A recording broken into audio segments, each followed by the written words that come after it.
Hello and welcome to Revenge of the Drive-In. We have an exciting episode in store for you today with the 2021 film Prisoners of the Ghostland, a Shudder exclusive, I believe, and 1975's Black Emanuelle. And I am your host, Patrick, and I am joined as usual by... Jim. Hello, everybody. Hello, Patrick. How are you, pal? I am great. So full disclosure, this is our second time recording. I just moved recently, which is part of the reason why we haven't had a steady stream of episodes in, but we recorded and the echo was too bad in my place. So we're re-recording, and I'm going to pretend to laugh at all the terrible jokes that I still pretended to laugh at last time Jim made them. Okay, so we are starting off with Prisoners of the Ghostland, starring Nicolas Cage. I didn't point that out earlier, but yes, Nicolas Cage, the reigning star of our last season. He was in, 3 movies that we did, and we've got him back now. This is our 4th Nick Cage feature. He's swiftly rising in the ranks. Well, I was going to say, he might be in the most... I know we've got at least 4 Vincent Price movies. Oh, okay. I don't know if we ever got a 5th one, though. Well, he's certainly up there, you're right. And how many Connerys have we done? Because we did The Rock, and then how many Bond movies have we done? Like 5? I don't think we've done... Well, yeah, I think we've done 4 Bond movies, so I think we've done 5 Connery, which makes him the king, as it were. Damn right he is, baby. Jim, why don't you get us started here? Okay, Prisoners of the Ghostland. Terrible name. I keep on wanting to call it I don't know if Ghost it's a terrible World name. I don't know what I would call this movie. You know, confusing? Well, sure. But yeah, no, it's a weird movie. First of all, let's start off listed as a horror film, a horror western, and I got to disagree. It's not a horror movie, and that's not a complaint. I'm all for that, you know, for non-horror movies. I mean, we're talking about Black Emanuelle, of course. But although some of the Black Emanuelle sequels are, like, bordering on horror. There's, when Joe D'Amato gets involved, there are snuff film elements in one of them. Emanuelle has to investigate a snuff film. And then, obviously, there are Italian movies. There's animals getting, you know, cut up, and yeah, there's animal cruelty and stuff. And, you know, that's just the you know, yeah, the what's that one movies, called? Emanuelle and the Cannibal? What's it called? Oh, yeah, Emanuelle and the Last Cannibals is a genuine horror movie. But, yeah, I wasn't even thinking of that. I was just thinking of, like, Emanuelle in America and Emanuelle in Bangkok when things start getting really weird. But, yeah, so you would agree with me, right, that this isn't really a horror movie? No. I would, if anything, I guess it would be like a thriller, maybe? I don't know what it is. It's like a sci-fi fantasy, kind of like alternate reality, dystopian kind of action. Well, I do want to say, I think the reason this is considered a horror movie, and this goes into the Shudder part of it, is that this movie, I don't think it ever got like a wide release. It showed at some film festivals, I think Sundance even, and people didn't know how to market it clearly because it's a weird movie and it's not really a horror movie, but it's violence. There's blood. It's like if you slap horror on it, like you'll get some weirdos to watch it. You throw it on Shudder, and I think that's the reasoning here. And I can't say I blame them. But I was misled a little bit, I guess. And, you know, not to the point of, like, I'm angry at the movie. I'm angry at the movie for other reasons. Yeah, well, let's get into some of those reasons. But before we do that, let's talk about who's actually in this movie. Nick Cage, as we mentioned, he's the star. Then we have Sofia Boutella. Yeah. I think she made her first silver screen debut in Kingsman? What's it called? Kingsman? The Kingsman? Yeah, I don't know if that's her first movie, but you were saying last time that was kind of what put her out there at any rate. And I know she did the Gaspar Noé film Climax. She did, of course, Atomic Blonde, which is awesome. She, of course, did the Tom Cruise Mummy, which is awesome. For different reasons. No, yeah, that movie's terrible. That's not even like an enjoyable bad. It's just bad. It's just... I gotta say, Sofia Boutella, her background, as far as I know, is in dance. And so, like, Climax is a movie all about dancers doing drugs and whatever. I don't really like it. And then Atomic Blonde, they kind of do something with, like, her sex scenes in that movie where it's, like, super flexible and stuff like that. And it's like, okay, so that's, like, her kind of... I think even in The Kingsman. Yeah, that was her shtick. Like, she had, like, fake legs and she jumped around and kind of danced around a lot. Yeah. So, like, why you put her in this movie and not let her do what she's good at. Because I don't know. No, she's not a bad actress, but she's not like a great actress. No, well, this role doesn't showcase her talents, which we'll touch on later. There's also Bill Moseley. I'm not super familiar with Bill Moseley, but I know he's been in a bunch of horror movies, right? I am quite familiar with Bill Moseley.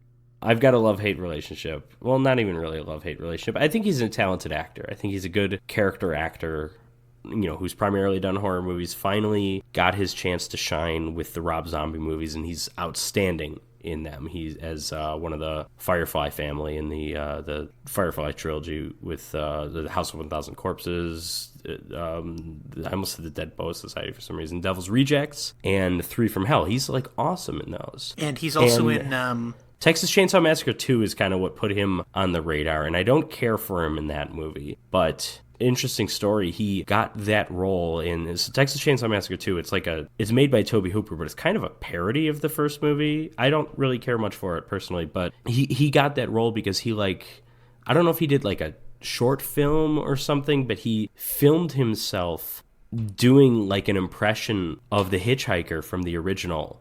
Oh. And somehow Tobe Hooper had seen that and said he was like just perfect, and then it's like, okay, I'll make him a member of the family, and he's not the hitchhiker because the hitchhiker gets run over with an 18-wheeler in that movie. But he's a talented guy, really annoying voice. I always forget about that because I want him to have a much deeper voice, whether it's in this movie or even in the Devil's Rejects. He's like kind of has this like wimpy, whiny voice, and I just kind of wish it were different because he's like plays big, scary, intimidating villains. But good actor. He plays a main villain in this, and you're right, he is kind of whiny. Yeah, I don't know if it's his voice. I don't know if it's his accent. I looked him up. He's from Connecticut. Connecticut's smack dab in the middle of Massachusetts, Boston and New York, two of the most obnoxious accents in the world. So, maybe he's got his own thing going. I don't know. We also have a Japanese actor who plays a character named Yasujiro. His name is Tak Sakaguchi. He's big in Japan. That's all I can say. So was the director, at least up to a point. Yeah, and you and I have both butchered this guy's name in our last recording, so I'm going to butcher it this time for the both of us. Sion Sono? Do you know you're butchering it? Because that could easily be right? I don't know. It could be right, but I feel like I'm butchering it. Well, anyways, this is his first English language film. He's been in the film industry since like the 80s.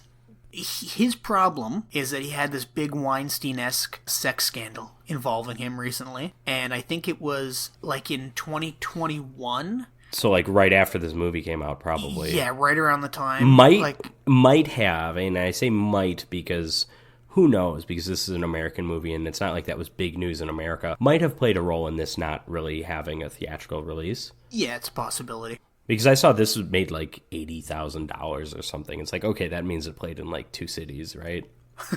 Yeah, and for a weekend. Yeah, in 2 cities, one in like a mainstream theater and one in like a privately owned Cheyenne, Wyoming. Yeah. Yeah. No. It premiered at Oconomowoc, Wisconsin. Of course, Oconomowoc, Wisconsin. For those truly in the know, it's a small town. It's not far from where I live. It was home to the premiere of one of the most important films in movie history, The Wizard of Oz. What? Why? Well, here's the thing. I think back then films had like more than one premiere, but I think a Munchkin was from Oconomowoc, and so they premiered it in Oconomowoc. There's like, if you go to downtown Oconomowoc by the city hall or whatever, they have a statue of like all the main characters. They have a little yellow brick road into the sidewalk. They've got Dorothy, Toto, the Wizard, the Wicked Witch, and then the big three, of course, with the Tin Man, Cowardly Lion, and Scarecrow. So the big three. Wonderful, wonderful film. It's better than Prisoners of the Ghostland. I don't feel like I'm being controversial saying that. No, I don't think you are either. And it's also better talking about that than this sex scandal, where also Tak Sakaguchi was somehow involved. The woman that came out against this director said she was groped at this party, and it turns out it was like a drinking party that Sakaguchi had put together, presumably after the film or during the filming of this movie. No charges, I think several people came out against this director, but I think all the charges have been dropped. And okay. Regardless, though, uncomfortable seeing that sex slavery is a prominent feature in this film. Yeah, not that he was literally accused of sex slavery, but still, like Yeah. that's a big part of the movie, and it's like, Yeah. It's like one of those Woody Allen movies where he's like dating a 16-year-old, like Manhattan. Yeah. Well, we ought to go, because I've got an exam. Kid's got to get up and... She's got homework. I'm dating a girl who does homework. I do want to talk about the movie, but I did bring this up last time, and I think Yeah. it is kind of important to understanding the movie. There are two writers for this movie. One is Reza Sixo Safai. Well, actually, and then there's Aaron Hendry. And you brought up something interesting about Hendry, I think it is, right? Yeah, so he played, he's known, in so much as he is known, he played two characters on the series Teen Wolf, one of whom is named Brunsky, and one of whom is named Nogutsune. So, from what I can tell, he's played a Japanese dude, which is weird, because he's a very, very white man. Although I did read at some point Nogutsune. I think that's something like you never see his face or something. I mean, who the hell knows? Because who cares about Teen Wolf, the show? I mean, if we're talking Michael J. Fox, that's a schlock classic right there. Well, it's interesting because we think that a lot of the Japanesey stuff, or at least I think that a lot of the Japanesey stuff in this movie comes from Aaron Hendry, this writer. Yeah, it's funny because initially I thought when I'm watching the movie, because this movie blends East and West, which has been a popular thing since at least Star Wars. Mm-hmm. Cowboy, especially blending cowboys and like samurai. That's a thing. But this is abrasive because they don't really try to mix it properly. They just throw both things on screen there, like an old Western cowboy, and then like an Edo but yeah. era So samurai my or something. initial thought seeing this is like, oh, this kind of feels like a weeb wrote it, and it's just some guy who wants to. It's like, I love anime and I love violent Japanese movies. And it's like, hey, we can get a Japanese director who's known for making weird, violent movies. And, we can't get Takashi Miike? Okay, let's get this guy who's currently embroiled in a sex scandal. But, I mean, that's what I thought. But then I'm like, before we did our research on the writers, it's like, it's made by a Japanese guy. This guy is likes American Westerns and likes that thing. I mean, the American Western, obviously, I mean, we've covered a number of spaghetti Westerns. It's like, obviously, that has a huge impact on other cinemas of the world. Mm-hmm. I mean, they have been, there's Australian Westerns, there's been British Westerns. There's the good, the bad, and the weird, which I can't remember if it's Japanese or Korean, but it's like a kind of weird Western that's like got this like Asian, like almost martial arts, like Hong Kong style to it. And I realize I'm mixing Japan, Korea, and Hong Kong, which is not fair. Yeah, it's like, I don't know if the blending is because of the writers or if it's because of the director. Probably they wrote this and then they're like, we can get a Japanese director. That would be kind of neat. Japanese directors. Yeah, that's what I think. Maybe they work cheap. I don't know. But they do have a sense of style to them that you don't always see in American films unless it's Quentin Tarantino or, some people who've kind of been influenced by him maybe. Now, I also did a bit of research, and I discovered that there is, or was, I don't know if it's still running, that there was like a cowboy convention sort of thing. I don't remember the name of it, but it was in Kumamoto Prefecture in Japan, near Mount Aso, and they would have, like, people would dress Famously up. where Rodin was hanging out. Oh, really? Not the sculptor, but the in Ghidorah the Three-Headed Monster. Come on, we covered it a few months ago. Yeah, that's right. Okay, I was like, wait a minute, what? Yeah, there's this big, like, cowboy convention, and people are buying, like, proper, like, leather chaps from America that are being, like, made in, like, New Mexico and stuff. And they even had members of the Charlie Daniels band there, like, signing autographs and playing. And then they had... Well, if we're getting A-listers, I mean... Couldn't get Garth Brooks' corpse? Or not Garth Brooks, sorry. Who's the one that died? I'm sorry, I messed it up. Garth Brooks is... No, it's Toby Keith died, yeah. That's what I meant. Yeah. But anyways, yeah, so I just wanted to bring that up before we get into this movie and the aesthetics, which we will bring up at some point, I assume. My granddaughter has been lost to us. I would have her return to me post-haste. And you, sir, I am told, are the man to do the job.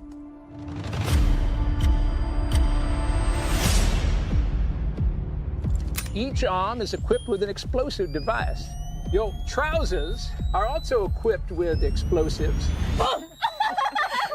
Really? So, Patrick, this movie, the first 10 minutes are pretty confusing. It opens with Nick Cage and his partner robbing a bank. We later learn that everybody in the bank was killed, but we don't see Nick Cage doing it. It cuts when the partner, whose name we later learn is Psycho, Yeah. is about to shoot a little kid who's just like offering him a gumball. He's offering him a gumball with guns pointed at him. Like, I guess they don't. Japan, so obsessed with nuclear weapons, they don't teach you, hey, if someone's pointing a gun at you, don't offer them gumballs. Yeah, because you will get shot in the gut. Well, and then we cut to a woman named Bernice, who's played by Sophia what's her name, Butella? Yeah. She is escaping this kind of like Japanese-looking compound that we later learn is like a pleasure district in this cowboy samurai town. Neat sets all around in this like a downtown area or whatever of this. Yeah, they call it Samurai Town, which creative name, but whatever.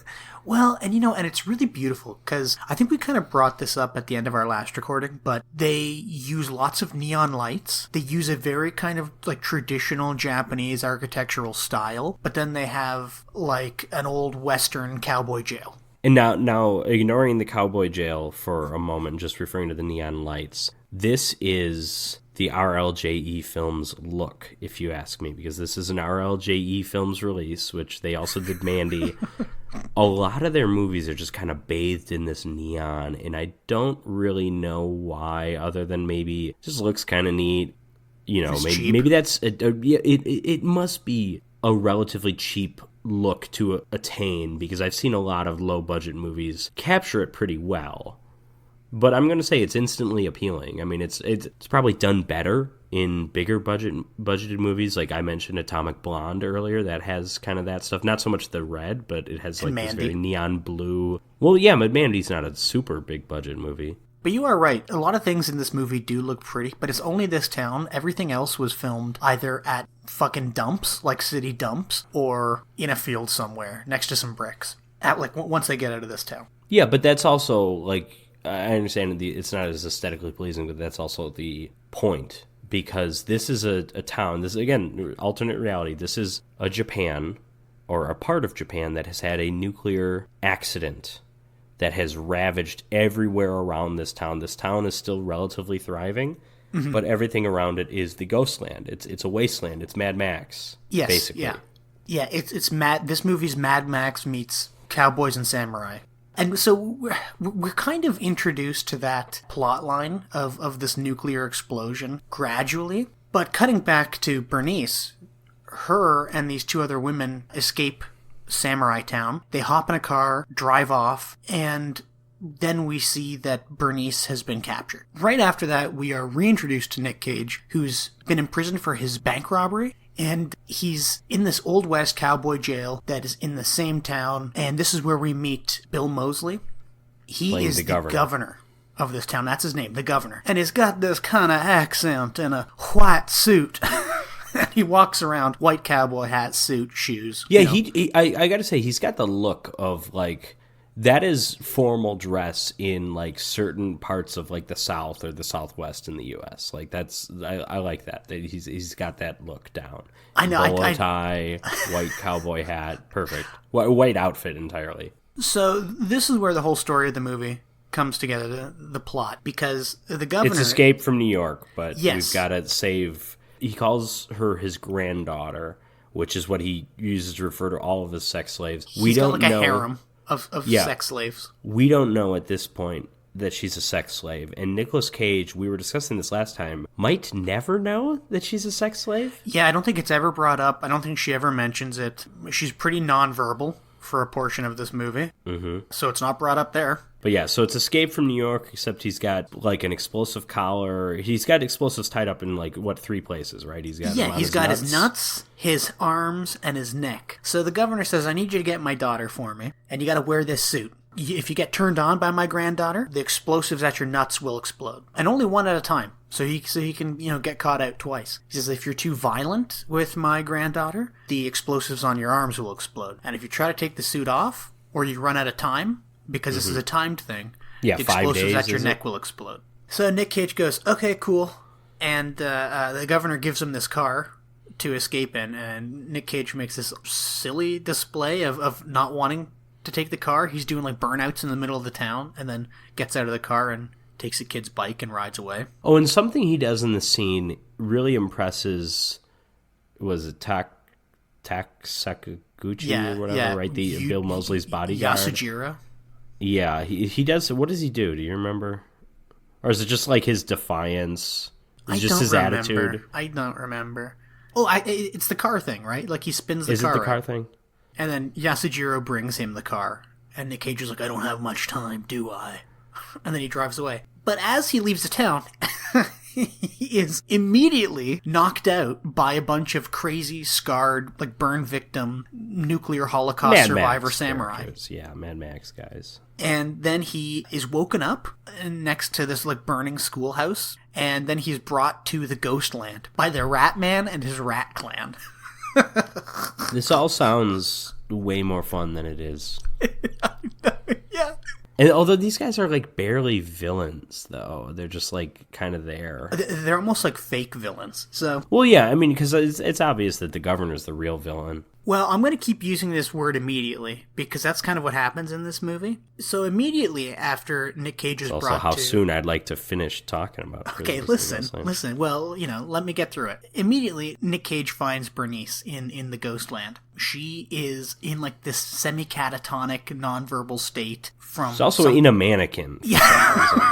Yeah, that's the big thing. It reminds me of at the end of Ghostbusters when they have to dig Louis Tully out of like a casing of the yeah, exactly. That's what it reminded me of. Yeah.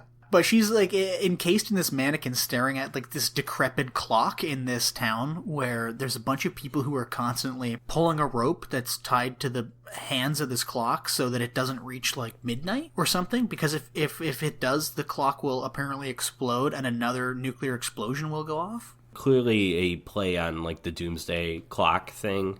Yeah, but not, yeah, it's just stupid.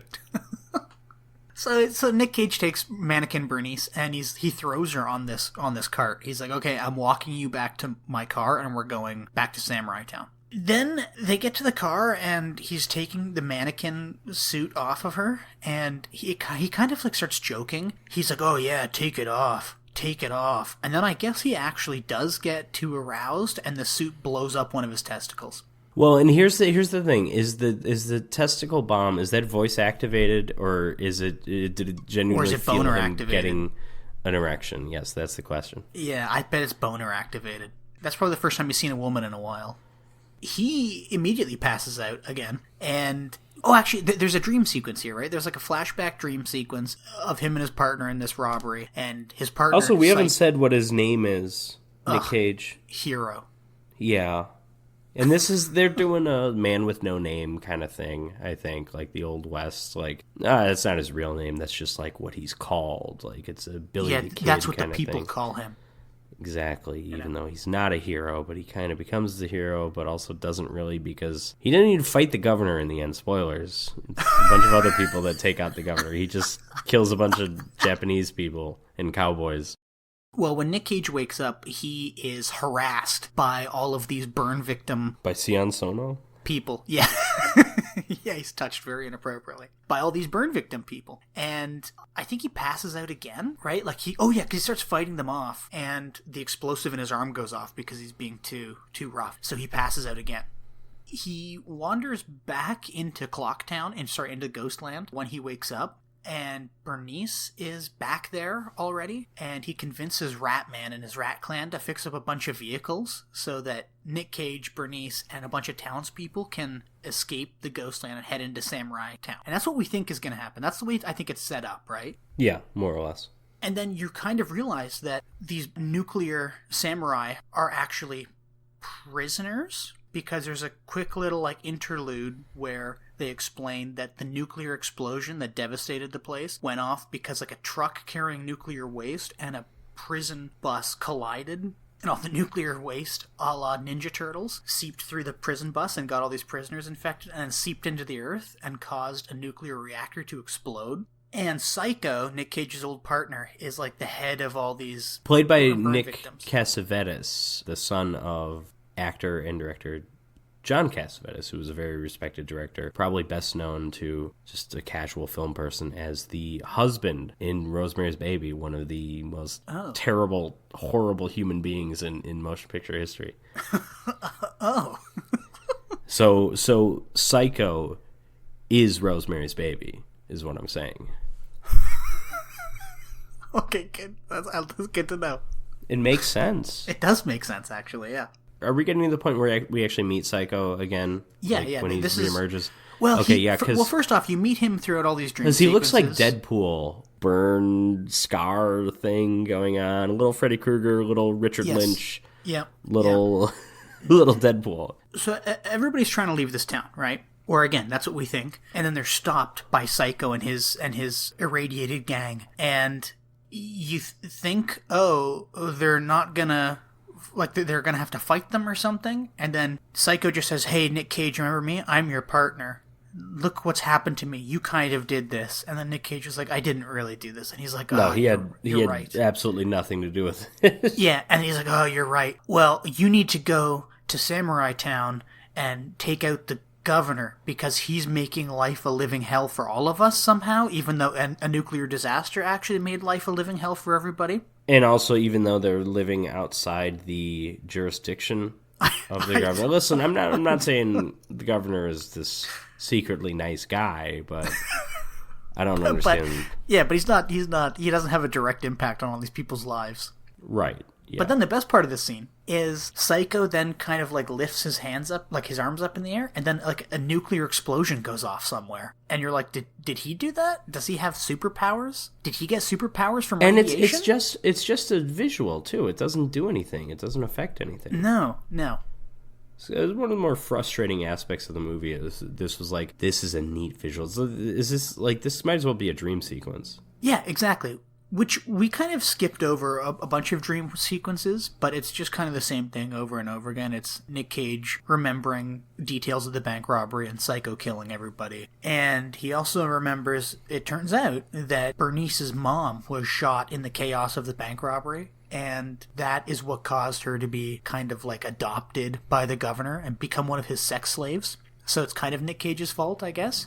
Or more so Psycho's fault. Yeah. There's also, in this harem of ladies, there's this weird granddaughter named Susie, who doesn't seem to be, like, mentally all there. She really misses Bernice, and she really wants Bernice back. But that's okay, because she's coming back, because Nick Cage and Bernice and all these townspeople, it's just Nick Cage and Bernice. For some reason, all those cars that the Rat Man made did not come into play. And just Nick Cage and Bernice show up to Samurai Town to take on the governor and all of his goons.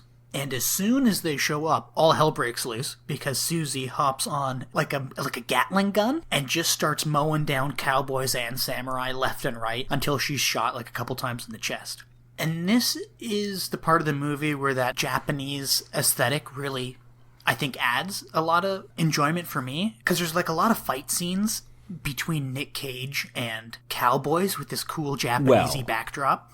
Well, what about Nick Cage being in the fight scenes? Oh, I did notice every cool bit of hand-to-hand combat that Nick Cage is in is curiously shot from behind. Now, I'm not saying for sure they used a stunt double. I'm just saying he's getting up there. He just turned 60, so he's about 57, 58 when they're doing this. You know, what are the odds it's actually him? Well, you're right. Slim to none. Not saying it looks bad, but, like, it's not him. No, it doesn't look bad. Like, it's noticeable. Is that like the original Star Trek where they like hold on shots and it's like the stuntman for Kirk is like 50 pounds lighter and has a goatee or something, where it's like you can clearly, it's not that bad. Those are the worst. Yeah, or they cut to like a close up of like Captain Kirk from behind and you can tell like the skin tone is like 5 shades darker. Like it's like a black man that they've got to stand in for him. They get Ricardo Montalban to play Kirk. Yeah. But all these cool fight scenes with this Japanese backdrop is really pretty, actually. I liked these scenes. I liked especially like the shootout when he's shooting up these cowboys and they're falling from balconies all of that's and awesome. stuff. There's a really cool shot of him. I think he's just killed a bunch of cowboys, and then like the sniper cowboy takes a pot shot at Nick Cage and misses, and then Nick Cage runs over, like slides through the dirt, grabs a body, and like lands under this sniper who's like on a building, and the guy shoots the body, and he rolls out and just shoots the sniper. And also, could we have gotten Nick Cage to wear something other than a football helmet? It just looks silly. Oh, that's right. I forgot about the football Give him helmet. a motorcycle helmet. Like, it's just like a football helmet with a broken face mask. And it's like, that looks like... Yeah, that's his... It doesn't look cool. Why wasn't there like a cool piece of like samurai armor laying around, you know? Yeah, something. Like a cool samurai mask. And then everything could have been done by the stuntman. But it's really cool. And then there's also... There's also Bernice and Susie kind of working together to get the governor. Bernice saves Susie because she's bleeding out. And she's like, you're going to be okay. She doesn't actually bandage her up. She just says, you're going to be okay. You were just shot twice in the chest. You're fine. And Bernice starts chasing the governor. But while all that's going on, Yasujiro, it looks like he's going to come up and kill Susie and Bernice, but he doesn't. Instead, he turns on all these samurai that were going to chop them down. So he starts fighting with a bunch of samurai in the street, which is really, really neat.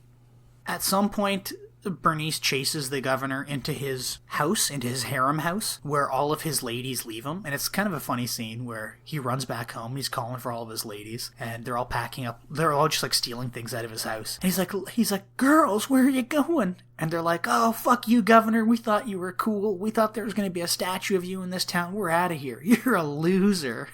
And then Bernice catches up with him and just like shoots him, I think like 4 times in the chest and once in the head, right? And that's the end of the governor. Awesome squibs, by the way. This movie excels in squibs and blood spurts, you know, whether it's a sword going through someone's neck or something. Yeah. But the last shot she fires, it's when he's on the ground. And the shot of her holding the gun, she's holding it at the same level that she was when he was standing up. And then we cut to him on the ground, and then he's already been on the ground. And then we cut back to her, and then her gun is like a little lower, and then she like sets it down. It's like, okay, who screwed up? A lot of people making this movie. At least a few. I mean, editor, director, maybe at least writers. 2. Well, the writers had nothing to do with that. I mean, I'm not saying they wrote a great script, but... Now, Yasujiro is kind of fighting his way through all these samurai, and you and I spoke about this last time. I thought he was kind of on their side, but he wasn't. We decided that he kind of wanted to have this one-on-one standoff with Nick Cage. I think it's a matter of, again, fight. because he respects Hero. I think this is like a samurai code, like we will 1v1. And this idea, I guess, culminates in a really cool scene where Yasujiro and Nick Cage square off with like a cherry tree in the background, and there's all these petals falling from the sky constantly in these night shots. You say it's a cool scene, and I agree to a certain extent, kind of ruined by the music and the sound effects. There was like one point there was like a bell, like it was the end of a boxing round. Yeah. And it's like, what are we doing? And the music I thought was kind of stupid. I don't remember the music specifically. And the bell thing was when they got hit in the nuts, right? Like when they kicked each other which made it even dumber. It's like we have this like moment of broad comedy in a film that hasn't had any comedy whatsoever. Basically, it was just weird. I know, and again, it ruins this scene with like the neon lighting. You just said it was a real cool scene. Well, no, that part ruins the scene. I mean, I'm thinking of the shot specifically is a really cool shot of them squaring off in front of the tree. But they square off, and it's kind of anticlimactic because they've spent this whole like last 15 minutes of the movie fighting towards each other, and then Yasujiro pulls out his sword and goes to slice at Nick Cage, who kind of casually ducks and then slices him across the stomach and kills him. But like, it all lasted. Because he's got seconds. like blades in his arms or something, right? Yeah, that's right. Because his hands are all fucked up from the explosives going off, so he's got like a sword. Also, did they ever establish, like, when Nick Cage comes back and he's clearly going to fight the governor, like, couldn't the governor just blow him up? Did they ever establish that like the neck collar doesn't work? I don't remember them doing anything. We forgot to touch on that. He got Bernice, and she had to speak into like a mic on his wrist, which kind of stopped a countdown of some kind, and then the governor had a key, I think, that disabled the suit. So at some point, I forget when, but they disabled the suit. So like it was totally okay for him to be fighting all these people. But I don't know. It's, you know what? It's not important. If you're an evil governor who keeps sex slaves and you've got a guy going to retrieve one of your sex slaves and you've got bombs strapped to his nuts, I feel like you have a fail-safe mechanism to just have those go off if shit hits the fan, you know? But not in this movie. So this anticlimactic scene is exactly that. And then we cut to...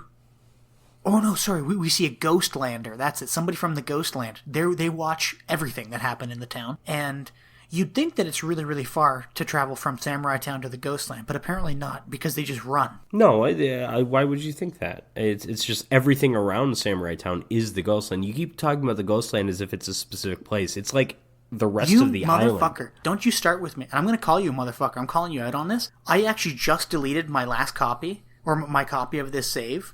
The last time we recorded this, I called the town Clock Town, and you said, that's the Ghostland. And I said, well, I just assumed everything around the town was the Ghostland. And you said, no, the Clock Town no, is the Ghostland. This is the opposite of what happened. Don't do this. Don't you start with me. Don't do this. Everything around is the Ghostland. I still thought the Clock Town was in Samurai Town. Can there be a clock district of Samurai Town? No, Clock Town isn't in Samurai Town. Clock Town is outside the walls. How is it not? It's outside because he had to drive there in a car. He got kicked out of the gate. Remember, he had to drive through a big gate. Jim, here's the thing about the geography. I live in Milwaukee. I drive a car to work. I work in Milwaukee. Yeah, I understand. But there's a gate. There's a definitive entry and exit point for Samurai Town. He got pushed through the gate with a car, disappeared, got knocked out, woke up by like a burned down school, and then was taken to Clocktown by Ratman and his rat. Well, here's the other thing. Why is he the governor and not the mayor? If it's a one-town thing. Yeah, and because remember we talking last time about it being like a possible like countrywide or sort of thing, and maybe he's like the ruler of a large portion of whatever country they're in. Japan. Yeah, they're in Japan. It's just a fictionalized alternate version of Japan. Yeah, I don't know. I don't know, but the clock, there's something with the clock, and I guess it's important, even though we don't care. Yeah.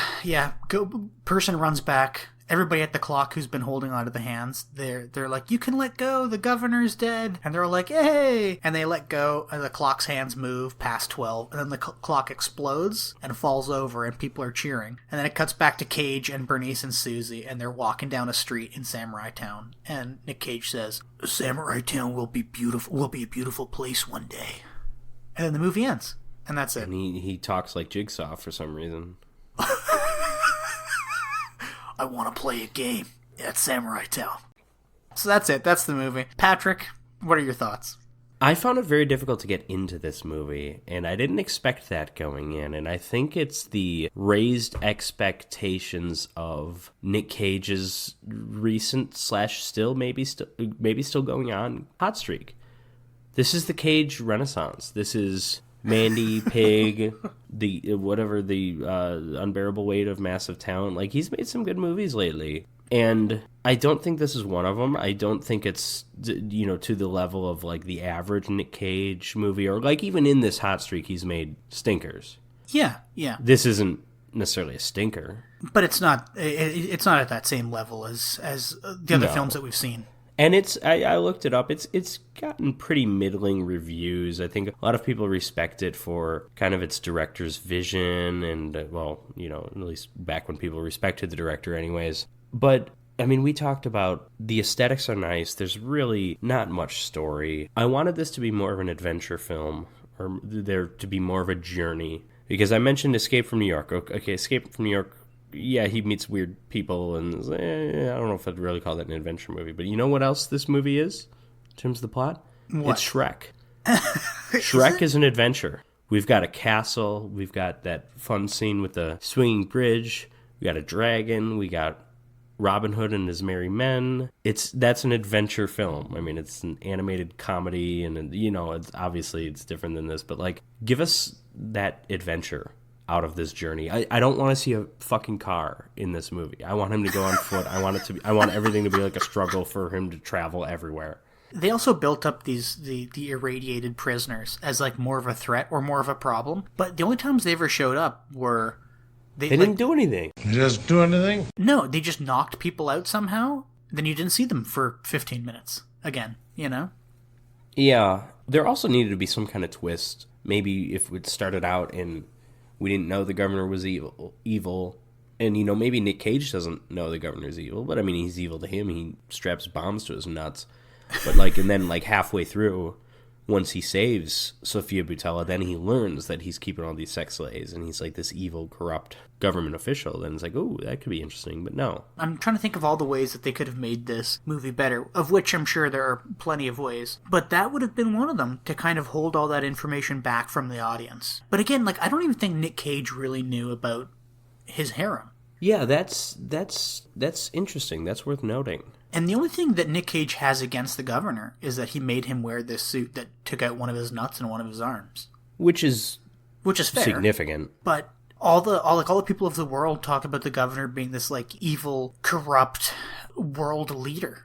But he doesn't seem to have an effect on anybody's lives outside of Samurai Town. You know, I just don't know what's happening, or is there, or maybe all the people were kicked out of Samurai Town. Is that it, maybe? And then they have to live in the Ghostland? Maybe? I don't know. The whole thing, it's just confusing. You know, I think the only redeeming thing about this movie is, for me, is that Japanese aesthetic, because it is really pretty, especially in like the last 20 minutes or so. You're just kind of, I was almost taken aback. I was like, wow, like this is actually gorgeous. You know, that all that pleasure district stuff with the rails on the windows and whatever, and the long kind of wooden buildings, and then everything, like even Yasujiro, he was a cool dude. You know, doing all kinds of samurai stuff. There was a bit where right before Nick Cage comes back, he's like drinking sake on this balcony, and I'm like, that's cool. It's a cool shot. He looks cool. The colors are cool. Everything about it is cool. That's the only good thing about this movie, really. That's not the only. That's not the only good thing about this movie. This movie has a strong visual sense. Its action scenes are well directed, well choreographed, well. That's true. Doubled by Nick Cage's stuntman. Yeah, as you mentioned, all the squibs are great. I mean, there's a great shot where a guy's head or neck gets stabbed and it spews all over the inside of a paper lantern, which is like a really neat shot. Like, there's neat stuff. And then all the dream sequences that I skipped over this time, they all look really neat. They're all kind of spooky. I think maybe that's why people thought it was a horror. People were spooked you don't get people didn't think it was a horror movie. They're just like, it's a weird movie. Horror fans are weirdos. They'll like it. You know, that was all the thought that went into it. But I don't know. This movie was confusing, kind of boring. Not a lot happened. Yeah, for me, the plot being pretty weak was probably the biggest nail in the coffin. Also, we didn't say, but not that he's bad, but Nick Cage didn't really bring a whole lot to the table. He was just kind of there. There was only one scene where he hammed it up. And he doesn't need to ham it up, but no, I mean, that's what he often does. If he was going to be in like a crappy B movie, you might want to see Nick Cage ham it up a bit. I know he's an actual respected actor. He's a good actor. But if you're going to watch something like this, you want to see him be a little crazy. And there's only one scene where he does it, and he's giving like a speech at Clock Tower Town. And he says, "We're going to go back and kill the governor, the man who took my testicle." And you're like, okay. Okay, thanks for letting everybody know that you now have one less nut. He's a confident man. He can talk about that. Well, speaking of confident men, or not so confident men, do you want to segue into our next movie? Why do you bring me up after you say not so confident? Oh, no, I didn't mean that. I meant all the men in Black Emanuelle. Yes, because Black Emanuelle is a film about a confident woman.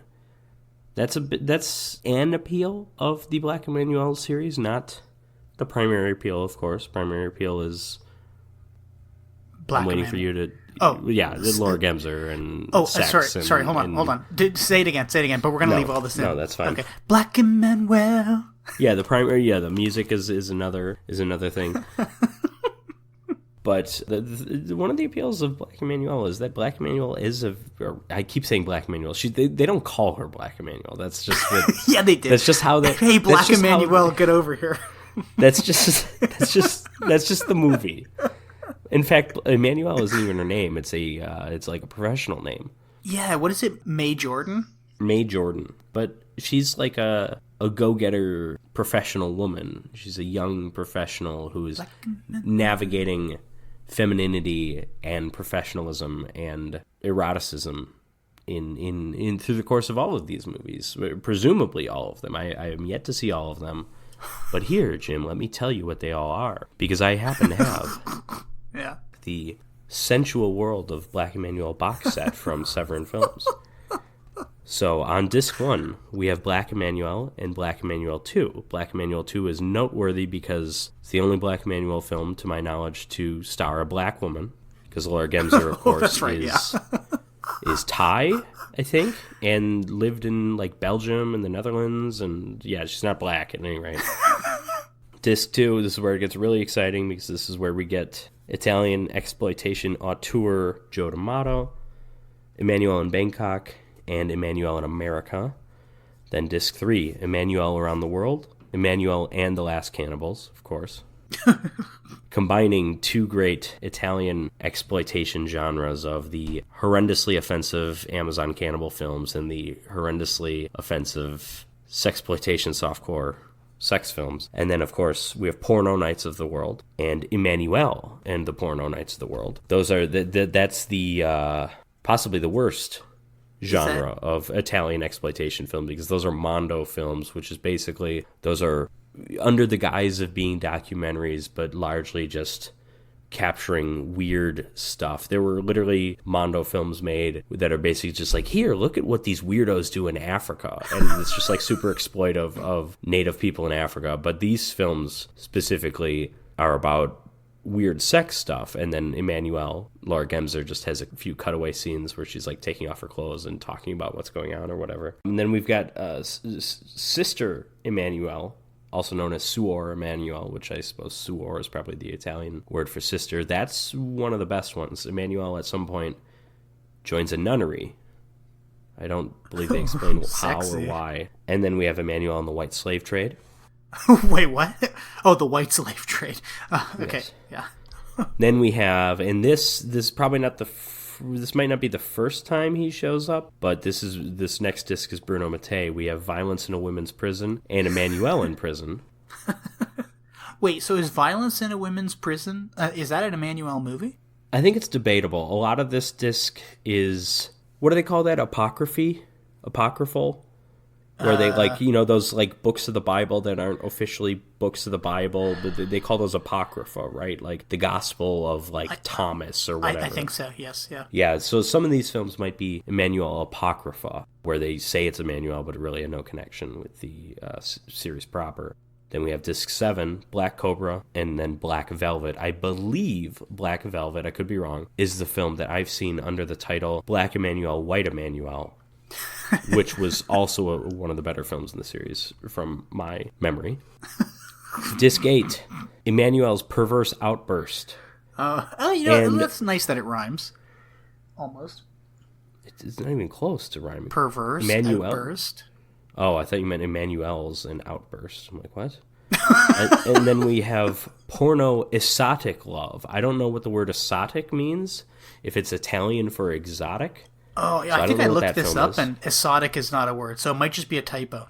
It could be like Ratfinka Boo Boo, you know that story? No. One of the great classic schlock, no-budget exploitation movies, Ratfink a Boo Boo. It was supposed to be Ratfink and Boo Boo, but someone who printed the poster screwed up, and then they just rolled with it. Oh. I love that movie. That movie's amazing. Then we have Divine Emanuelle and Fanatico, When the Goddess Calls. Then we have Emanuelle, Queen of the Desert. I like that name. And then this is where we're definitely, well, at least one of these is Emanuelle Apocrypha, because we have Amore Libero, aka Free Love, and that is actually a film made before Black Emanuelle that Laura Gemser starred in, where she was just billed as Emanuelle or the real Emanuelle or something like that. And obviously we're doing one M Emanuelle. This is the Italian Emanuelle, the French, the original. The real Emanuelle, not the fake real Emanuelle, is 2 M's. How many real Emanuelles are there? I think that's up for debate because there were 4 starring Sylvia Kristel, and they kept making them. I don't know if those are truly official films because Emanuelle 5 stars Monique Gabriel. I've seen that film even though I didn't have subtitles, so I have seen that movie kind of. And I think they made at least up to like Emanuelle 7. I think there's like 4 official ones, and then there's like some that were kind of connected but not really. Then of course we have Emanuelle, a woman from a hot country, which we know from this film she's from the United States, so it's hot on occasion, depending where you are. Oh shit. Then we have, and I'm going to go out on a limb and say these are apocrypha. We have Black Deep Throat. Ew. And we have Porno Nights of the World #2. Is that like... is actually the third Porno Nights of the World film because we had Porno Nights of the World and we had Emanuelle and the Porno Nights of the World. So it's like Godzilla versus Mechagodzilla, where there's like 3. There's like Godzilla versus there's like Terror of Mechagodzilla and Godzilla versus Mechagodzilla. Then there's like another Godzilla versus Mechagodzilla, and then they finally made another one, and it's like Godzilla versus Mechagodzilla 2. It's like, what? It's like the 5th time they fought. What are you doing? Yeah, is Porno Nights of the World like 101 Arabian Nights? No, because I assume that's a Mondo movie as well. So it's basically just a porn clip show with Laura Gemser in insert scenes in between where she talks. Are those on our list? I'm not sure. Yeah, I don't know if all of the films in this series are on our list. That's a good question. Then, of course, we have Inferno Rosso, Joe D'Amato, On the Road of Excess. So this is the documentary portion. And then we have Scandalous Emanuelle, which I assume is a documentary about Emanuelle. I'm not sure. And then, of course, we have 2 CDs of Nico Fidenko's music for the Black Emanuelle series, which I think, Jim, you are a fan of this theme song. Black Emanuelle. It's my favorite. Actually, I've been thinking about the song for like 2 weeks. I just love it so much. It's a great song. It's by Nico Fidenko. And also, I looked it up, Bulldog. Somebody stole my tickets to the Sonics game! This stinks! This is total BS! Oh, got it. I don't know who Bulldog is. I don't know if it's a singer, if it's a band. I assume it's the guy singing the English lyrics. But there's a man singing, and then there's women singing in the background. And they're pronouncing the name correctly when they sing it. Yes, the man is wrong, which is a theme in the Black Emanuelle films, believe it or not. It's the perfect theme song for this movie.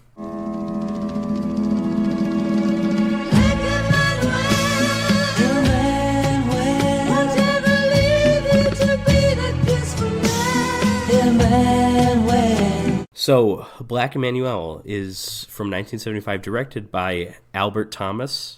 That's what he would have you believe, at any rate. It's directed by Bito Albertini. This is a big thing in the, especially in the 70s and the 80s, especially when these movies would be released in the U.S. If people would see them at like drive-in theaters or grindhouse theaters on like 42nd Street, no one would know where they came from because they're all dubbed. It's like, okay, I know this is foreign, I know this is European, but just there's like, it's just directed by Vincent Dawn. Like, I don't know who that is. It's like, well, obviously we now know Vincent Dawn is Bruno Mattei, but back then people didn't know. So Emanuelle opens on a plane. Emanuelle observes a couple about to have sex, and then she gets up and she goes and bums a cigarette from some white dude in a dashiki who says that he's a missionary and he's going to Africa, and he mentions like what he's doing, and he's like, oh, this isn't my native land that I'm going to. And then she's like, well, it's not mine either. And you're like, no shit, you're from Thailand. But again, in this film, she is black. There's even a kid who talks to her, and he's like, your skin is just like mine, but you're from America? How can that be? Which is kind of a cute moment, but it's also kind of like funny because it's like, I don't know, this does not look African to me. No, her skin is not the same tone. The plane lands in Nairobi, and of course, Emanuelle is a photojournalist. She meets up with the couple that she's staying with, who she's never met before, but it's Anne and Gianni. Gianni, of course, is Italian, as is most actors, I'm sure, in this movie. But he's a little creepy pervert. And Anne, beautiful woman, but she's got the little pixie cut, short hair. It's not doing it for her in this movie. No, yeah, she could look better. But she goes to stay with them. Is Gianni a diplomat or something? We don't know. I don't think it's ever been I don't think it's ever really touched on. But they're wealthy white people living in Nairobi. Oh yeah, they're colonizers. They're doing because they've got they've got tennis courts, the biggest pool I've ever seen, honestly, and they like to hold all kinds of parties and stuff. With other white people. Yeah, with other white people. And then the black people can work there, but they can't attend exactly. the parties. Well, there are some black academicians in attendance. Yes, there's the there's the professor Kamau. Yeah. But yeah, anyways, before they get to the house, they stop over at a gas station, and Anne comments that there's this one guy at this gas station that is constantly looking at her like he wants to fuck her. And then she's like, "Oh, would you ever do that?" And she's like, "Maybe sometime. I'll give him a little treat one day." So they throw this party, Emanuelle's first night in Nairobi, and we've got Professor Kamau there. We've got a weird artist guy. We've got a drunken Scotsman who's and not his Scottish. wife. No, he is Scottish. The actor is. They say in the movie, he's not Scottish. The only thing Scottish about him is the scotch that he drinks. That's a joke. Why wouldn't that be a joke? Why would he say he's Scottish? What's his name in the movie? Do you know how looked down upon the Scots are in the modern world? He would not say that. I'm looking up the cast here. I want to know what his name... Well, then his name is... Well, his character name. Gabriella Tinty. Richard Clifton. I think if he was going to be Scottish, it'd be like Richard McDougall. O-N, super common Scottish ending. Ferguson. Okay? Okay, I'll allow it.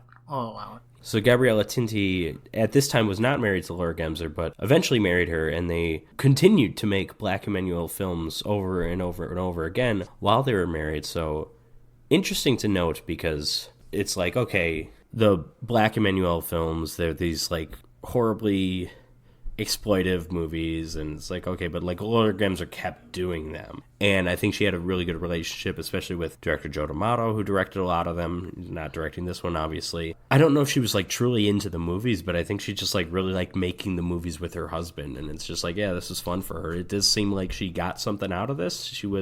It wasn't just yeah, I guess I'll show my tits kind of thing. It didn't appear to be something like that.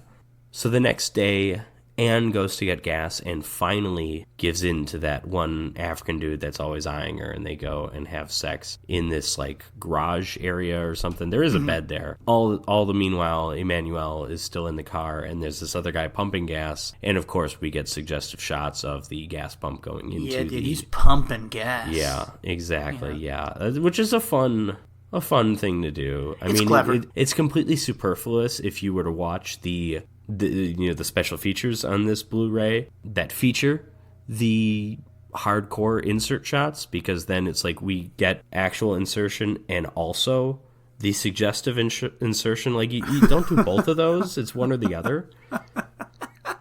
But of course, most people watching this wonderful film, will not have that special feature option, and I am aware of that. So at night, Emanuelle dances with Gianni and gets a ride home from him. She is ready to have sex with him in the car. They are ready to go for it, but then they decide against it. But then the next day, she's in the pool, and she's like, I want to have sex with you, Gianni, but just not in the car. I don't want to feel like a teenager. And also not at your house, because I respect your wife, and this is her space. I respect your wife enough to not have sex with you in your exactly house. Or maybe you just don't want her to find out, but I mean, she at this point, to be fair, knows that the wife has cheated on him. Yeah, that's true. Yeah, she sees her at the gas station. What's crazy about this movie is everybody's fucking everybody, but sure. Somehow people get offended even though everybody knows everybody's fucking everybody. I don't know if they do know. Well, I don't think Anne knows about Gianni and the Scottish man's wife, Gloria. Yeah. In fact, we don't know about that for a while. Correct, but I think Gloria knows about Emanuelle and Richard, I think. Possibly, maybe. I know, but everybody's always making passes on everybody. Sure, they're European. I'm a what? What do you want me to say? Listen, they're European, and with the exception of Anne, they're not sleeping with any black guys around here. So you gotta. Well, actually, with the exception of Emanuelle too. I mean, we see rather Yes. elaborate orgy scene later. So kind of as Gianni knows that, okay, she wants to have sex with me, but it can't be in our house, he's basically trying to book a time at the artist's house to finally have sex with her. And yeah, there's that artist guy. I don't know what they're doing with that character. He's weird. He's almost like a Dali, like a Salvador Dali. Yeah. But tribal, in the sense that he likes dressing up in tribal clothes and hanging out. Like he's no, he there's no explanation as to why. I'm sorry, there's no TK Maxx's in Nairobi. Nairobi. I mean, what's he not what going I to do? meant. He needs to buy clothes? Listen, let's move on. So Emanuelle's here in Africa on some kind of... She works for a magazine, and she's going to Kenya for 2 weeks or whatever to work, and we finally see her work. It's very rare that she does in this film. But she goes to photograph some old ruins with all of her new friends, and Professor Kamau is, like, introducing the ruins, and then she goes and has sex with Gianni, or no, not Gianni, sorry, Richard, her actual eventual husband, Gabriella Tinti. Mm-hmm. But Gianni finds her, and he's jealous because at this point he knows she wants to have sex with him, and she's just going ahead and having sex with this drunken Scotsman. At the beginning of the movie, when they're at the party, I thought they hooked up the night of the party. They might have. Because she was sitting with Richard, and he was like, oh, the only thing I can't get up right now is my penis because I've drunk too much. And she's like, haha, oh, you poor boy. Well, we'll see about that. Yeah, they might have. But we don't see it, though. No, but Gianni does. And they kind of like lock eyes across their courtyard. Yeah, so then after a game of tennis, Emanuelle showers with Gianni, and it's a pretty hot and heavy scene. It looks like they're about to have sex. If you see, again, the hardcore insert shots, she goes down on him in the shower. It is clearly not Laura Gemser because it is like a woman with like dry hair, and it's just like, what? You only like see it from behind, and it's like, okay, that's Laura Gemser's like soaking wet, and this is this woman who hasn't been like, what is this? Again, those hardcore insert shots, obviously not involving the main actors from the movie, or at least not Laura Gemser, anyways. And then she eventually, of course, has sex with Gianni at the artist's house. Yeah, and that leads to kind of like an eventual love triangle, and I guess also hiding it from Gianni's wife. Again, even though she shows up to their place in Nairobi, and you kind of assume that they're swingers, or maybe I did because I assumed because of the first Emanuelle movie, because they were like swingers, right? Like they were banging everybody, and they were open. No, he was jealous too when she would. Or no, I don't know. He would cheat on her in the original Emanuelle, the Sylvia Christel Emanuelle. He cheated on her, and then eventually I think he like wanted her to have sex with that old French guy. So yeah, I guess maybe there was a swinging aspect to it. A swing and a miss is what I would call that film. But this is when Emanuelle and Anne go on a safari, and of course these are the beauty shots of the natural beauty shots of just Africa, and we got lions and yeah, this is my favorite part of the movie.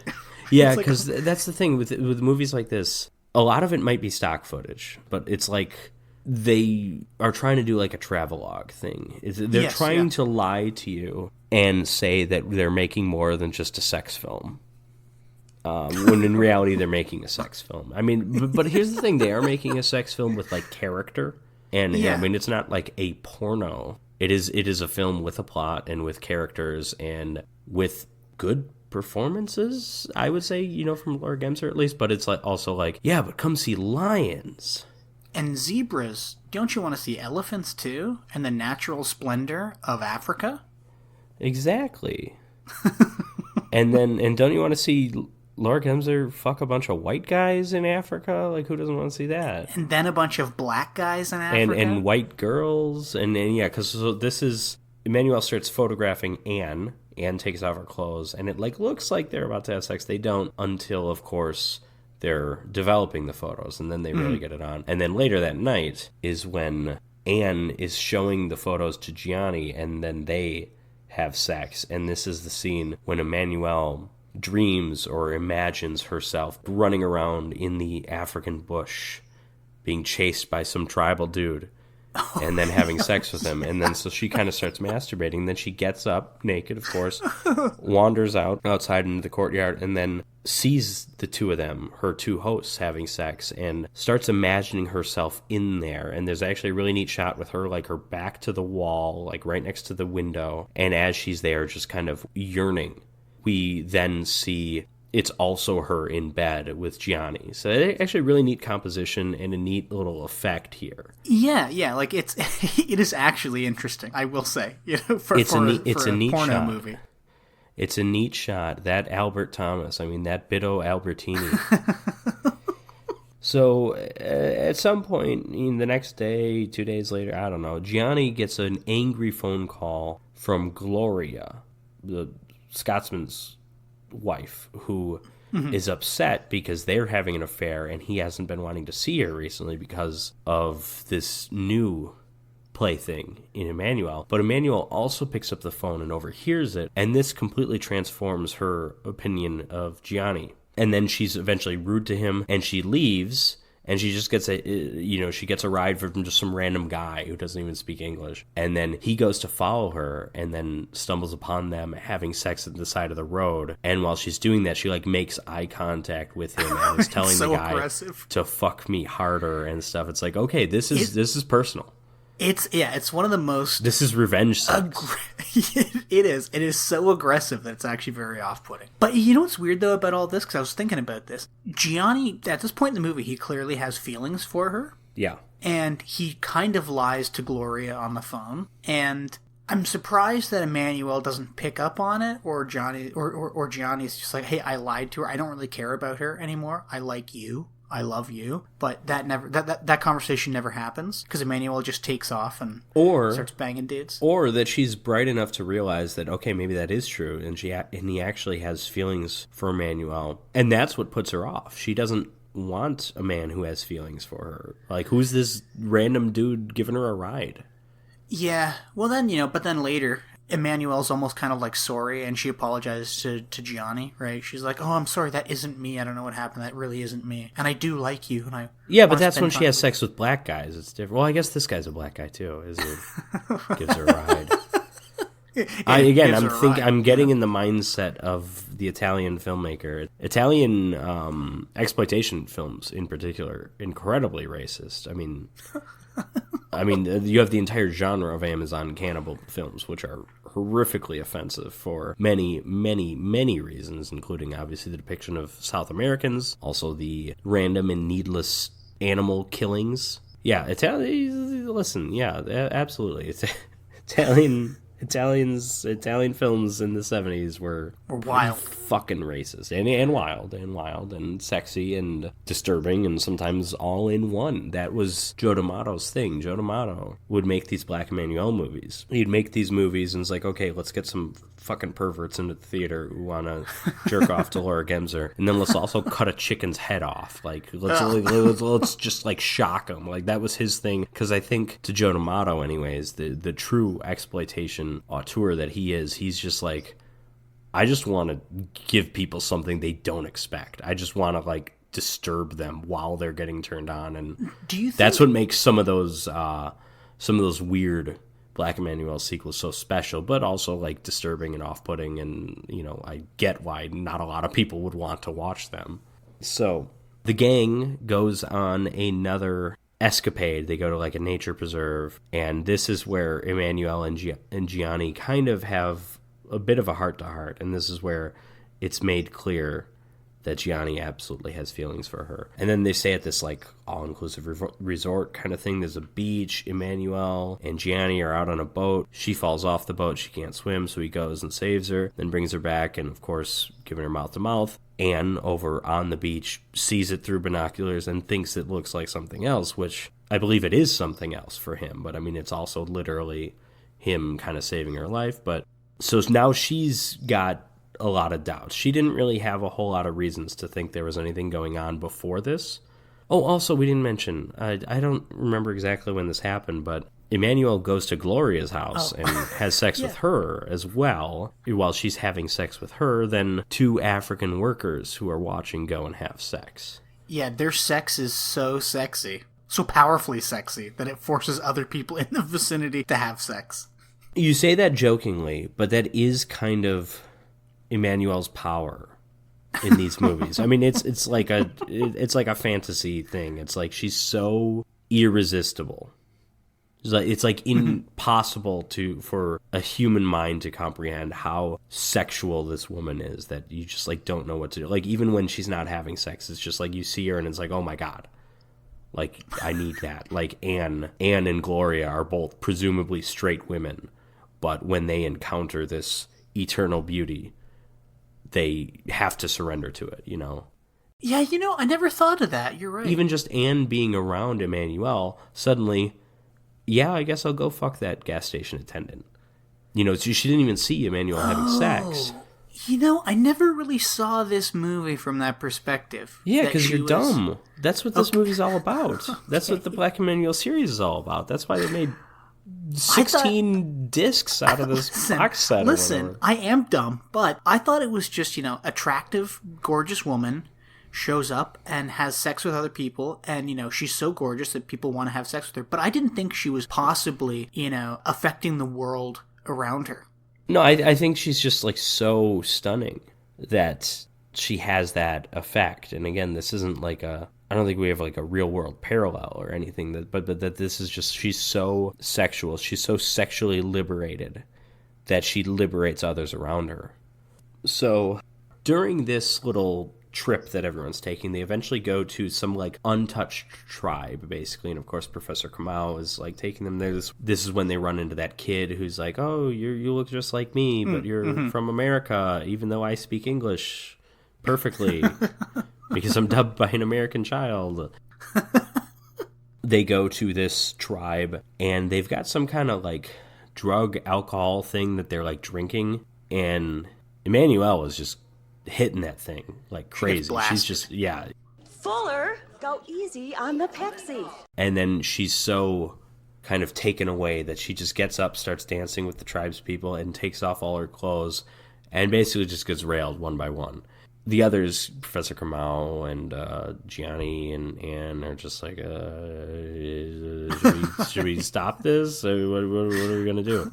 Later on, this is the scene you were talking about. She has this conversation with Gianni, and she's like, that wasn't me. I am sexual, but I do not need drugs to get me to experience sex, to get me to experience pleasure. So I don't think it's so much that wasn't me because I had sex, or I just kind of surrendered myself, but that wasn't me because I just wasn't in the right headspace. And it's like, I might have done that anyways, but it just would have been on my terms and not that drug thing that I was taking. Yeah, and that makes more sense in reference to the end of the movie. Yes, so everyone's getting ready to go climb Kilimanjaro, but then Emanuelle doesn't want to, and neither does Gianni, so they kind of stay back and have sex by a waterfall. And then later on, Emanuelle just leaves without saying goodbye. She packs her stuff, she goes, gets on a train, and then the next day everyone's like, oh, where did she go? And then Gianni is like panicking. And then while he's like packing all this stuff and he's going to chase after her, Anne is telling him, like, yo, this marriage is over, dude. Take whatever the hell you want in the divorce. Like, this, you're clearly not in love with me. I can't do this anymore. Yeah, and he doesn't care. He's throwing everything away. And it's also kind of weird because she's so apologetic, too. Like, it's kind of sad. She's like, I'm sorry I wasn't a better wife. I'm sorry I didn't pleasure you more. I'm sorry for this. I'm sorry for that. And it's like, it's not really her fault. It's all Emanuelle's fault. And Gianni's. Really. No, I would say, I mean, there's some blame, obviously, on Emanuelle. But yeah, it is Gianni's fault. She seduced him, if you will, but he was fully a willing participant every step of the way. Yeah, he is just like, he is desperate for her from the start, really. Yeah. And so Emanuelle gets on the train. She almost gets raped by like a sports team. Field hockey players. Yeah, field hockey, yes. They're like she just boards this train. She's in a cabin. Nothing but these like 16 sweaty young men. And they're like about to rape her, and she kind of stops them. And then they eventually kind of all fall asleep. And they fall asleep in like comical positions because there's not enough room. And she just wakes up and starts having sex with one of them. And then they all start waking up, and then they all start having sex with her. And then they hit this one stop on the train, and they all get out, not permanently. They're going to get back on the train, but Emanuelle's there. But so is Gianni. Gianni has rushed to this train stop, and is going to try and get her back. But when he sees her, he knows she's not his anymore. And really, she never was his, but he didn't really realize that until now. Mm-hmm. And that's what she's telling him. Well, especially when, he shows up and there's like 16 field hockey players throwing her in the air and cheering her. Yeah. So. Well, maybe she was a substitute player and she scored the winning goal or something. I don't know. Oh, she had her goal nets wide open for them. Yeah, no goaltenders on her team, that's for sure. This is where they shoot the scene really interestingly, because as she's talking to him, she has kind of like a monologue saying she'll never be his. And as she's doing this, they kind of shoot it like she's in like a black backdrop where she's just kind of like walking around other people. Yeah, and she's wearing that green dress from earlier in the movie. Yeah, and I don't necessarily know why they shot this way, but I like it. I think this whole scene is like really dramatic, and to me this hits home the message of the movie, even when to the point where the message might not have been clear at all before this, but the message is that Gianni has seen something in her that wasn't there. Really she has used sex for personal pleasure, and he sees that as she wants him when she didn't. She wanted his body. And she wanted other people's bodies. She wanted that random dude who, gave her a ride when she was hitchhiking. She wanted his body. She wanted these field hockey guys' bodies on her terms. She wants a clean break, and she wants to be free. She's going to go back to America. A changed woman? Or a woman who's kind of just maybe more confident in who she already was? Well, see, and there's a couple things. Little nebulous there. Yeah, there's a couple things that are kind of confusing. Like, one, we don't know if she really is changed because we don't really know what her opinions were on sex and her sex life and sexuality at the beginning of the movie. So we could say I think we see early enough when she's kind of flirting with Gabriella Tinti at the party, and I think we get I think she's always been this, but now she just realizes. Now she's just embracing it. Yeah, I think there's a little bit of that, and so first of all, this is the end of Black Emanuelle, and we can continue to talk about the end of it. But Jim, I want to know, what did you think of this classic exploitation film? It was a fine movie. It was a little slow and boring throughout most of it. Well, what do you want? Michael Bay to direct a softcore sex film? I mean, what do you want? Yeah, I want Transformers in it. I'm just thinking of that scene from one of the Transformers movies with the little robot humping the guy's leg. But no, I mean, I'm not the biggest fan of sexploitation movies, which I think is fair.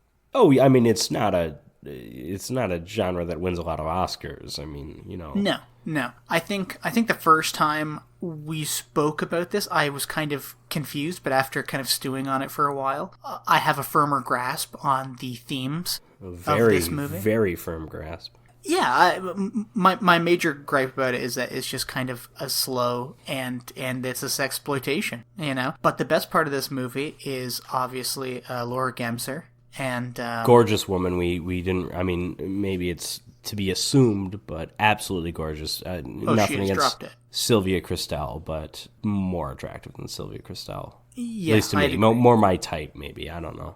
I also love the theme song, which is probably my favorite part of the movie. Black Emanuelle. Well, yeah, the theme song's great. I actually just in general like the score too. Yeah, it's a good score. It's all kind of like, it's got like hangout vibes, It's got like easygoing, easy breezy, vacationy. I'm trying to like, it's got smooth sailing, vibes. There used to be a radio Jimmy station. Buffett do the score. He literally could have. That type of music. It's just super smooth, super relaxing, easygoing. I guess much like Emanuelle, sort of. But Patrick. Well, you say easygoing. I mean, Emanuelle is a woman of passion. Yeah, she's go with the flow. Her passion is fiery hot and explosive. What did you think? Give me your thoughts on this fantastic Black Emanuelle movie. Well, you say, if your number one complaint against this movie is the sexploitation movie, and it's just not a genre for you, I get that, because I can't really. Yeah, that is my number one complaint, really. Like, I'm not judging it really, because sexploitations are so out of my wheelhouse that I just, like, the acting's fine, the character development is fine, I like the setting, at the end of the day, I just find it a little boring and kind of a little cringy. But that's just me. Okay. So we've got cringy into the mix now. So we're really, we're talking genuinely great film criticism here from Jim. Thank you. Write it down. This is Ben Shapiro reviewing movies now. How very dare you compare me to him? How so very dare you? Okay, so I get that if that's like your complaint. It's just like, this isn't the movie for you. This is not generally the movie for me. The reason Black Emanuelle ever even interested me in the first place is the history of it. The fact that there can just be a series of dozens of films that are ripping off this like French softcore sex film, and it's like, oh, this is fascinating to me. And then you actually dig deeper, and it's like, oh, it's Bruno Mattei and Joe D'Amato, like two of the most fascinating exploitation filmmakers ever. And it's like, okay, you got Laura Gemser through the entire thing. Just making these movies with her husband. There's like a lot more interesting things as you dig deeper into the series. But yeah, I mean, like Emanuelle, the original Emanuelle, that never even interested me until I learned about Black Emanuelle, because it's like, what? There was this thing, and it was like, there's Emanuelle exploitation? Like, what? Like, that stuff is just fascinating to me. I love the history of exploitation movies and what people can capitalize on at various points in time in film history of like, yeah, we've got a good 10 years here where we can make Bruce-sploitation movies. Well, you know what? They could make Emanuelle exploitation movies forever, because you know what, man? Sex sells, and it will always sell. Yes, but at a certain point, I think the Emanuelle name lost its luster.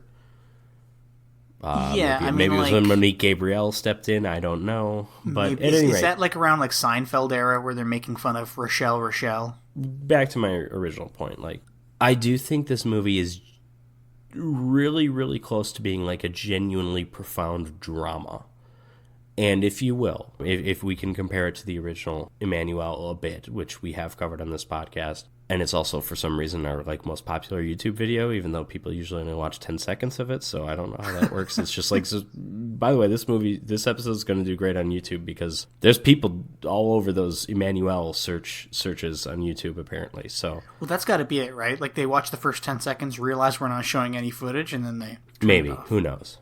But yeah, I'm sorry you clicked on a YouTube video expecting to see sex. Like, there's other websites for that, buddy. But yeah, so the original Emanuelle attempted to capture genuine, profound drama. Didn't really work for me because I really felt that movie was just like, okay, Emanuelle, you have sex a lot.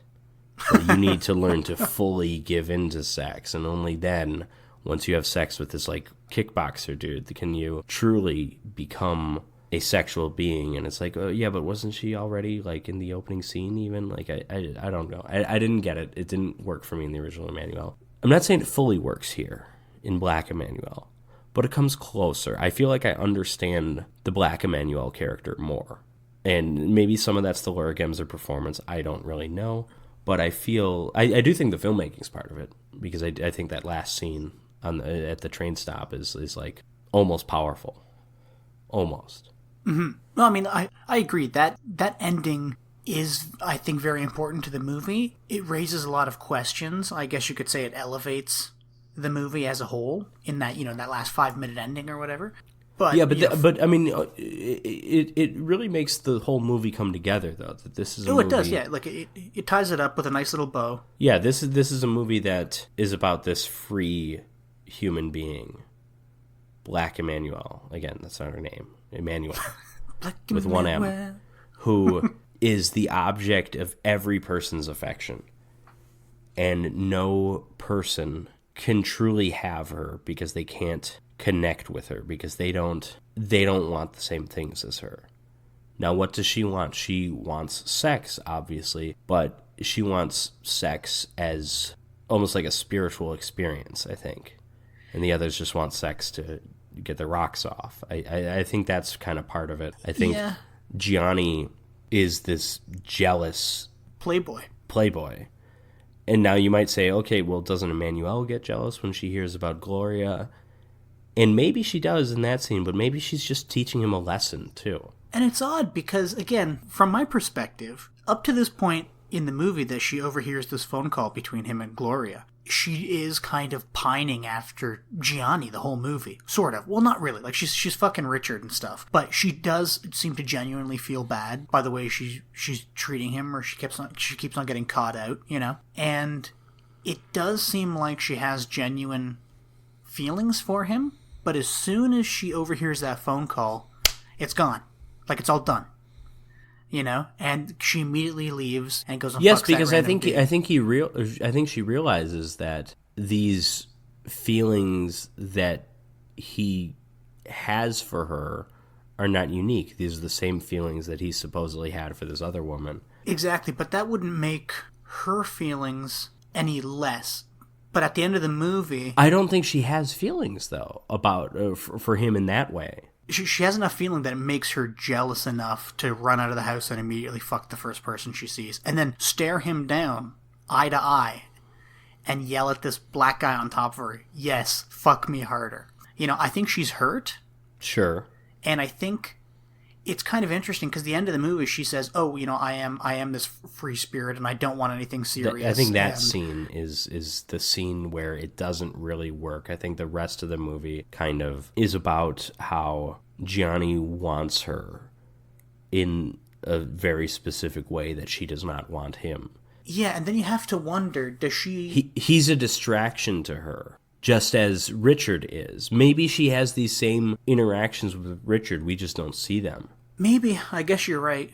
Because the way that it's shown, again, she does seem to have genuine feelings for him, and then she cuts it off. She goes, nope, not anymore. I'm over it. Well, but she still gives him a chance after that, though, at the nature preserve and stuff.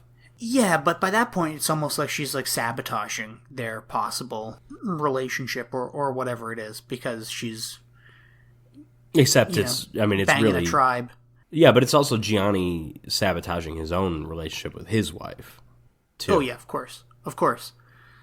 And I don't know. I guess that's where, for me, it's just hard for me to get my head around when that change took place, if Emanuelle always felt that way, and we as the audience were kind of duped, or at least I was, while watching it. Yeah, I think this movie really works, and the Black Emanuelle character really works, except for that hitchhiking scene, really.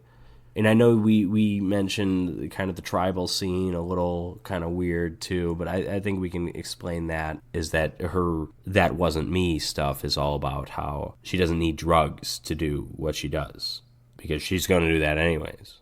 She doesn't need drugs to sacrifice herself to love or something like that. I could sacrifice myself to love with you if you're worthy, but you keep screwing up. You're not worthy. And now are you talking specifically to me, or are you doing like both? And now now you're screwing up even more because you're throwing your marriage away to just chase me when I was always only going to be here for 2 weeks. Like, what are you doing, dude? I'm a photojournalist who came here to film a few ruins, and yeah, I shot some naked photos of your wife. Like, but that's it. I'm leaving. I was never going to be here. Yeah, I was never going to be here long term. And I guess like I don't remember much of the actual real original Emanuelle, but I feel like she wasn't like as sex crazy. Like I feel like when she got to, where was it, Thailand or wherever she was going to, where the entire film takes place. Yeah. Well, because she left from Paris, right, and went to Thailand. Yeah, she's on a plane in like the opening scene. Yeah. So they both open on planes, I guess. Well, yeah. So I mean, because when she gets there, she's kind of introduced to all this like sex stuff, right? She's not overtly sexual. She has sex on a plane in the opening scene. Never mind then. Okay, so never mind. And that was my complaint of the original Emanuelle. It's like, okay, you need to be a more sexual being. It's like, she just fucked a guy anonymously on her plane here. Like, what was, that didn't really work. Like I said, this works a little better for me. It's not perfect. And again, that's why I don't think Black Emanuelle is a great movie. I'm not even sure it's a good movie. I think it's an interesting movie, and I think it's really, really close to being like a profound movie. It's almost there. And I agree. I think it's an interesting movie. It's a very interesting movie. Any rip-off film I'm just interested in that kind of stuff because it's like, okay, where did this come from? And then you need to know the history of the actual thing, which we know a little bit about because we've seen that movie and we've covered it in the podcast. But then it's like the ripoff takes on a life of its own that becomes so fascinating and so different from this movie. Like most Black Emanuelle movies are not like this. They're quite weirder and more out there even. I know we haven't been understating this because this is all we've really been talking about for like the last 15 minutes. But that ending and all the questions that it raises, like it is so... The ending's great. Like it's fantastic. And it even, as an audience member, it makes you... I mean, it made me kind of question my own... erection thoughts. Yeah. I was like, oh, why are you here? But it made me question my own thoughts on love and sex and whatever. And then I was comparing like relationships that I've had in the past. I think there's something so deep and profound in that last scene that really is interesting. And for me, it's just kind of a shame that it comes at the end of this semi-boring sexploitation with some neat animal shots in the middle and a great theme song. Yeah, and again, that's just as for the animal shots, and so that's just what they do. We'll make it a travelogue. That's just what they do. It could be worse. It could be a Mondo film where it's like, hey, look at these weird Asian people or weird African people. Look what they're doing. Isn't that weird? Let's have Vincent Price narrate it. That's a film. I think it's called Weird Asia. Is narrated by Vincent Price. I've never seen it. I don't know if it exists in any medium, but it's part of the 42nd Street Forever Blu-ray, which is a trailer compilation of like exploitation movie trailers. And I'm trying to think, have we covered any movies from that? I don't think. Well, you so. wouldn't know. I'm trying to think. Maybe they might have had like The Prowler in there. It seems like a movie that they would have had. If not The Prowler, I wonder what it would have been. It doesn't really matter. But anyways, all of this having been said, which of the two films, Prisoners of the Ghostland or Black Emanuelle, do you prefer, Jim? I'd literally have to go with Prisoners of the Ghostland, and it's just because I'm not a big fan of sexploitation.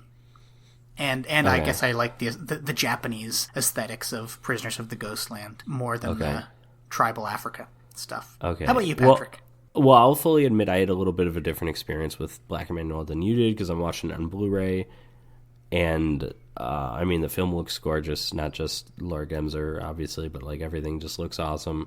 You get the great bonus features, which I think they've got like commentary tracks and stuff. Listen, I haven't dug into even half the discs on this box set, so let alone all the special features. Well, settle in with a box of tissues and a bottle of moisturizer, Patrick. Oh, you have been able to tell that I have a cold now. Okay. But yeah, so I prefer Black Emanuelle. Yeah. I just find it the more interesting film. I didn't find Prisoners of the Ghostland that entertaining. If you want to say Black Emanuelle's boring, I get it, but it's not like Prisoners of the Ghostland is that exciting of a watch, really. No, like I said, isn't. I just really had a hard time getting into that film. I don't know what it was. Yeah, I mean, I enjoyed Black Emanuelle more. If I'm honest, I didn't get super into it either. And again, it's that boring thing. Really, the only thing that held me down was the aesthetics of it, and then some of the weird things that you see. Well, like what held me down was Laura Gemser just tying me up, and yeah. Okay. But yeah, how do you think this works as a drive-in double feature? These two movies together. I don't think it does. Yeah, it's a weird one. A weird one. I think there's maybe some potential if you were to do one of the weird Black Emanuelle movies, one of the Joe D'Amato Black Emanuelle movies, maybe the Bruno Mattei ones, because those movies are like crazy, and Prison of the Ghostland is like kind of crazy, and then it's just like we could basically do that, but with sex and violence.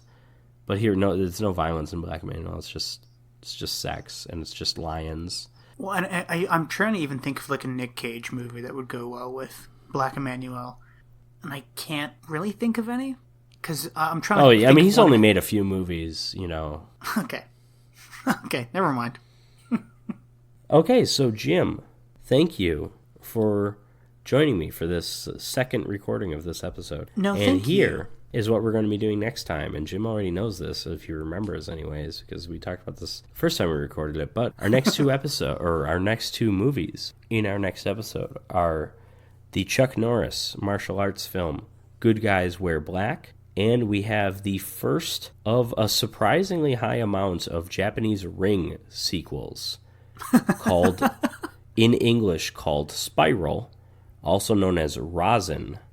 And I say surprisingly high because it's like, okay, you know, they made like 2 American Ring movies and they made Rings like 20 years later. It's like, yeah, and then it's like, I know they at least made a couple of Ring movies in Japan, but like, no, they made a lot of them, and Spiral was actually released the same year as Ringu, which is interesting. And to this date, I have never heard anyone talk about it, good or bad. So I think it's kind of an obscure movie despite being connected to a really famous movie. So it'll be interesting to visit that, you know? Yeah, I just looked it up. It's got a 5.2 out of 10 on IMDb and a 27% on Rotten Tomatoes. Okay. 5.2 is... I mean, I don't take a lot of stock in IMDb ratings because according to IMDb, The Dark Knight is like better than The Good, the Bad, and the Ugly or whatever, but so is Interstellar, I think. But 5.2 is like... That might be like what Dr. Alien has. I don't know. And listen, I mean, Dr. Alien is underrated, obviously, but like 5.2 is not a good IMDb rating. 27 on Rotten Tomatoes is just like, yeah, whatever, you know. Dr. Alien's got a 4.8 on IMDb. Yeah, it's pretty close. Yeah. And listen, that's a 5-star film. That's a 10 I agree. out of 10. We'll watch Dr. again. Alien, so that's a classic film right there. But Rosin, I don't know. We'll find out, I suppose. And also, I said I've never heard anyone talk about Rosin.